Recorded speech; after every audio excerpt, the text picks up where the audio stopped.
Vous écoutez la leçon biblique de l'Église de la Science chrétienne indépendante de Plainfield, située à Plainfield, New Jersey, États-Unis d'Amérique. Leçon du dimanche 16 février 2025. Sujet: âme. Texte d'or, Matthieu. Jésus lui répondit: Tu aimeras le Seigneur ton Dieu de tout ton cœur, de toute ton âme et de toute ta pensée. Lecture alternée, Psaume. Mon âme bénit l'Éternel, que tout ce qui est en moi bénisse son saint nom. Mon âme bénit l'Éternel et n'oublie aucun de ses bienfaits. C'est lui qui pardonne toutes tes iniquités, qui guérit toutes tes maladies. C'est lui qui délivre ta vie de la fosse, qui te couronne de bonté et de miséricorde. Comme un père a compassion de ses enfants, l'Éternel a compassion de ceux qui le craignent. Pour ceux qui gardent son alliance et se souviennent de ses commandements afin de les accomplir. Bénissez l'Éternel, vous ses anges, qui êtes puissants en force et qui exécutez ses ordres en obéissant à la voix de sa parole. Bénissez l'Éternel, vous toutes ses armées, qui êtes ses serviteurs et qui faites sa volonté. Bénissez l'Éternel, vous toutes ses œuvres, dans tous les lieux de sa domination. Mon âme bénit l'Éternel. La Bible. Jésus parcourait toute la Galilée, enseignant dans les synagogues, prêchant la bonne nouvelle du royaume et guérissant toute maladie et toute infirmité parmi le peuple. Un jour, Jésus enseignait. Des pharisiens et des docteurs de la loi étaient là, assis. Et voici, des gens portant sur un lit un homme qui était paralytique.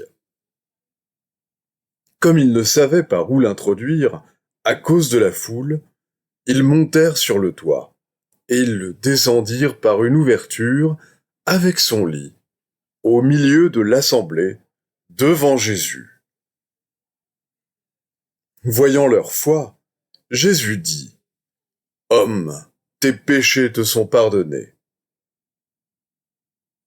Les scribes et les pharisiens se mirent à raisonner et à dire: « Qui est celui-ci qui profère des blasphèmes? Qui peut pardonner les péchés, si ce n'est Dieu seul? »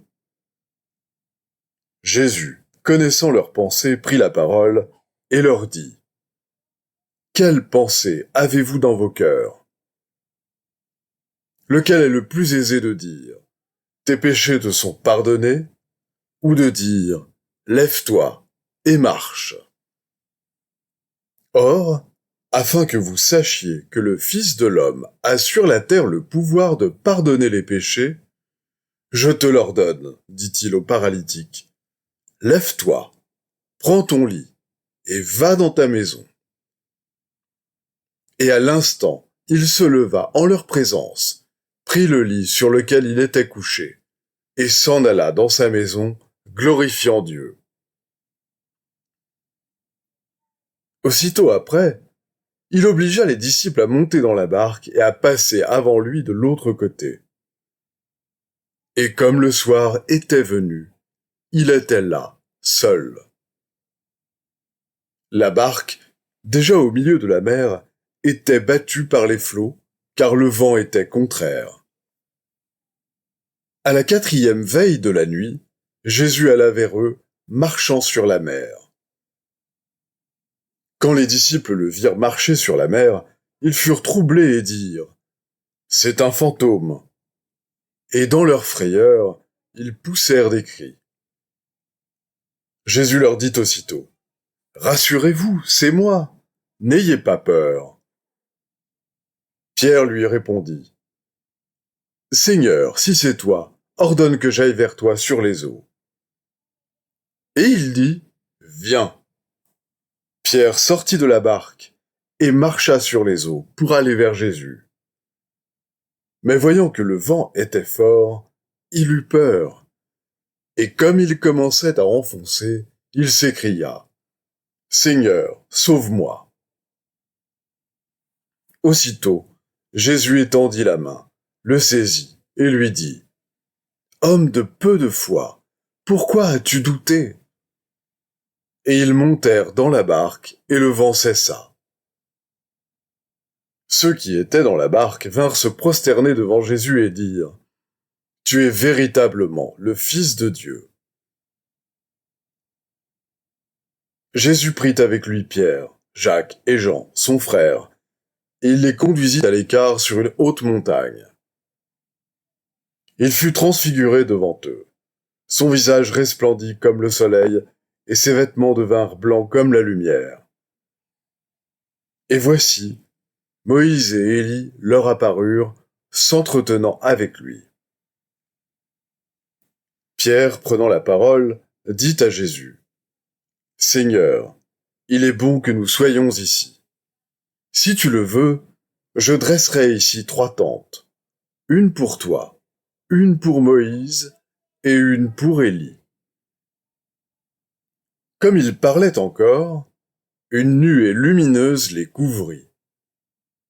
Et voici, une voix fit entendre de la nuée ces paroles : « Celui-ci est mon Fils bien-aimé, en qui j'ai mis toute mon affection. Écoutez-le. »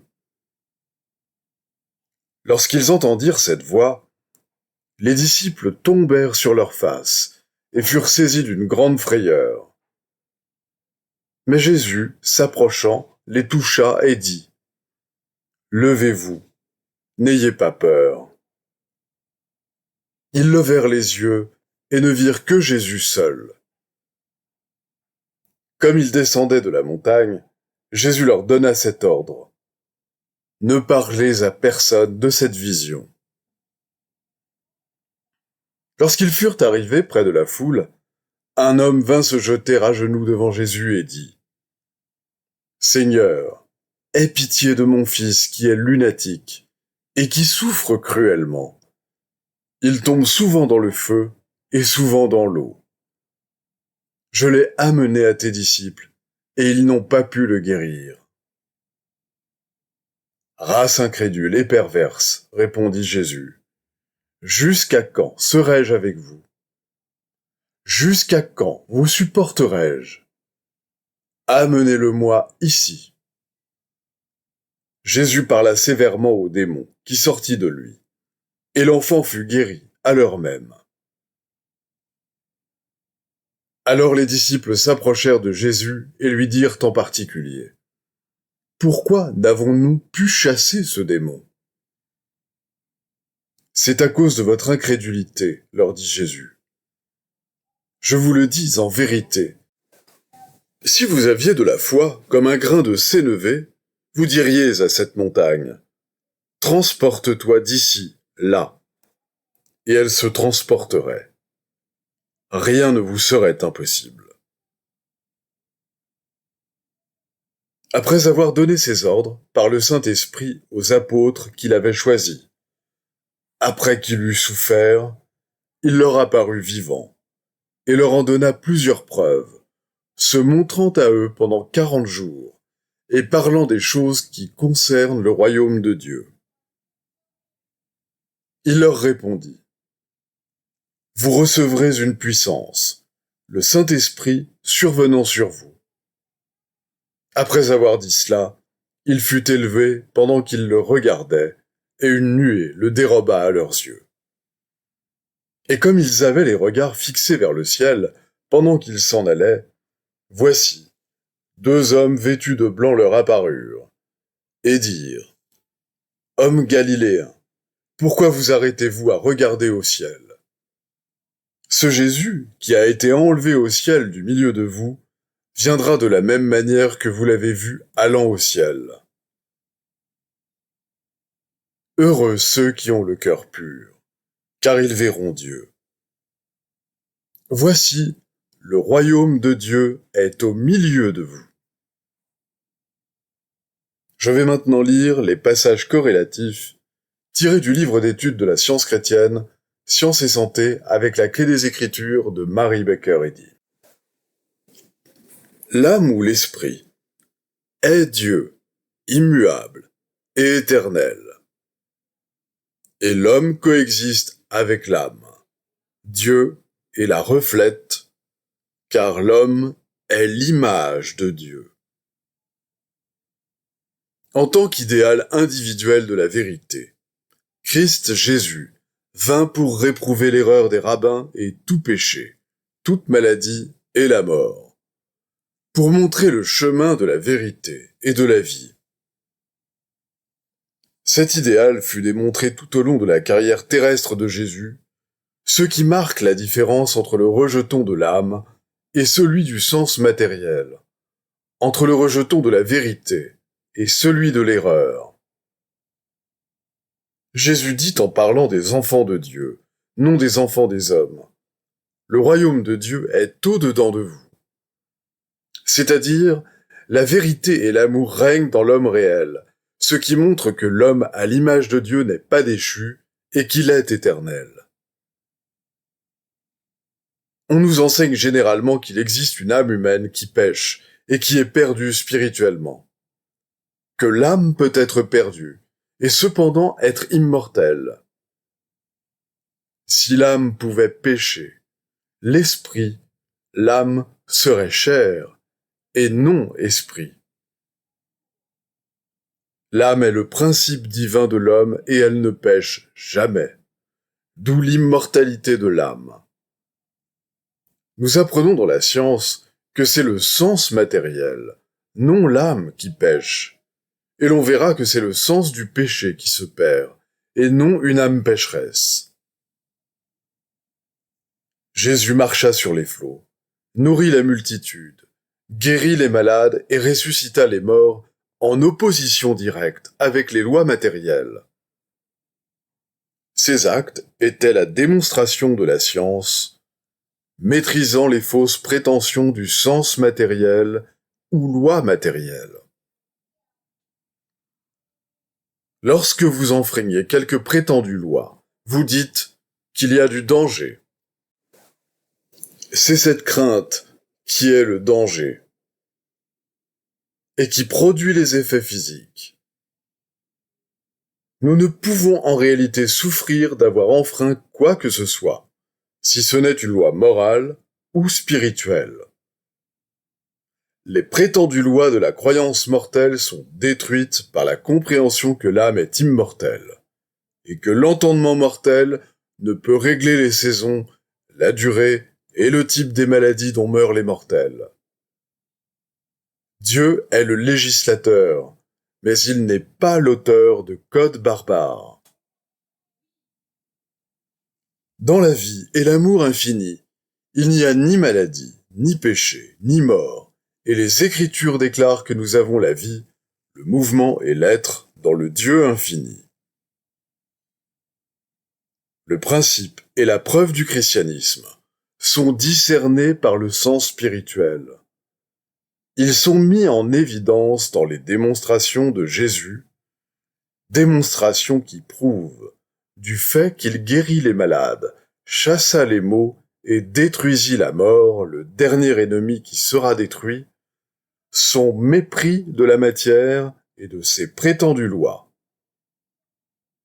Sachant que l'âme et ses attributs sont pour toujours manifestés par l'homme, le Maître guérit les malades, donna la vue aux aveugles, l'ouïe aux sourds, la marche aux boiteux, mettant ainsi en lumière l'action scientifique de l'entendement divin sur les entendements et les corps humains, et donnant une meilleure compréhension de l'âme et du salut.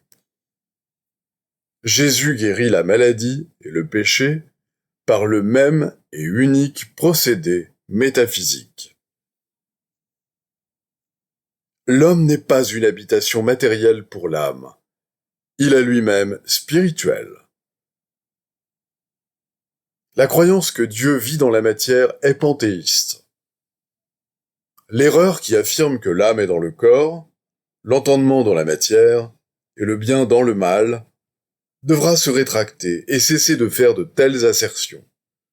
Autrement, Dieu restera caché à l'humanité et les mortels pécheront sans savoir qu'ils pêchent, s'appuieront sur la matière au lieu de s'appuyer sur l'esprit, et boiteux, ils trébucheront, ivres, ils s'affaisseront, malades, ils se consumeront. Tout cela à cause de leur aveuglement, de leur faux sens concernant Dieu et l'homme. Aimes-tu le Seigneur ton Dieu, de tout ton cœur, de toute ton âme, et de toute ta pensée? Ce commandement renferme beaucoup, même le renoncement à toute sensation, affection et adoration purement matérielle. Le Christ invisible n'était pas perceptible au prétendu sens personnel, tandis que Jésus apparut en tant qu'existence corporelle. Ce double caractère de l'invisible et du visible, du spirituel et du matériel, du Christ éternel et du Jésus corporel manifesté dans la chair, subsista jusqu'à l'ascension du Maître, au moment où le concept humain matériel, où Jésus, disparut, tandis que le moi spirituel, le Christ, continue d'exister dans l'ordre éternel de la science divine, ôtant les péchés du monde, ainsi que l'a toujours fait le Christ, avant même que le Jésus humain apparût dans la chair aux yeux des mortels. Grâce à son discernement de l'opposé spirituel de la matérialité, voire le chemin par le Christ, la vérité, l'homme rouvrira, avec la clé de la science divine, les portes du paradis que les croyances humaines ont fermées, et il se trouvera non déchu, mais droit, pur et libre, n'ayant pas besoin de consulter les almanachs pour y découvrir les probabilités concernant sa vie ou le temps, n'ayant pas besoin de se livrer à l'étude du cerveau pour apprendre jusqu'à quel point il est homme. L'empire de l'entendement sur l'univers, y compris l'homme, n'est plus une question à débattre, mais c'est la science démontrable. Jésus illustra le principe divin et le pouvoir de l'entendement immortel en guérissant la maladie et le péché, et en détruisant les bases de la mort. La vérité n'a pas de commencement. L'entendement divin est l'âme de l'homme, et donne à l'homme la domination sur toute chose. L'homme ne fut pas créé à partir d'une base matérielle, et il ne lui fut pas enjoint d'obéir à des lois matérielles que l'esprit ne fit jamais.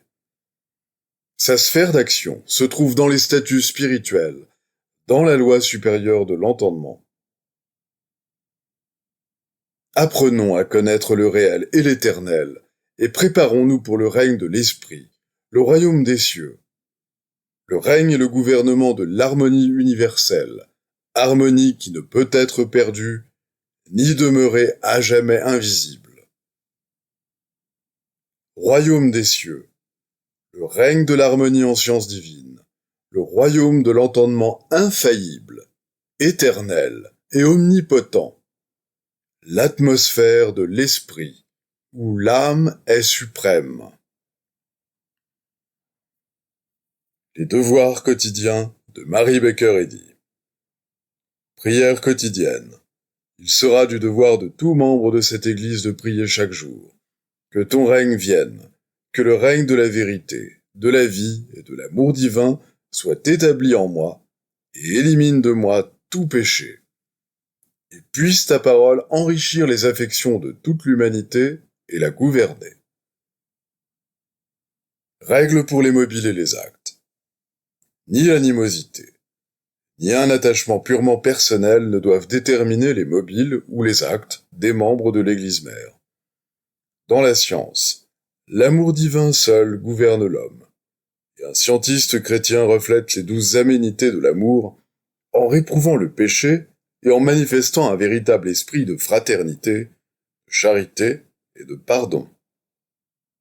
Les membres de cette Église doivent journellement veiller et prier pour être délivrés de tout mal, pour ne pas prophétiser, juger, condamner conseiller influencer ou être influencé d'une manière erronée. Vigilance face au devoir. Il sera du devoir de chaque membre de cette Église de se défendre journellement contre la suggestion mentale agressive et de ne pas se laisser entraîner à oublier ou à négliger son devoir envers Dieu, envers son leader et envers l'humanité. Par ses œuvres, il sera jugé, justifié ou condamné.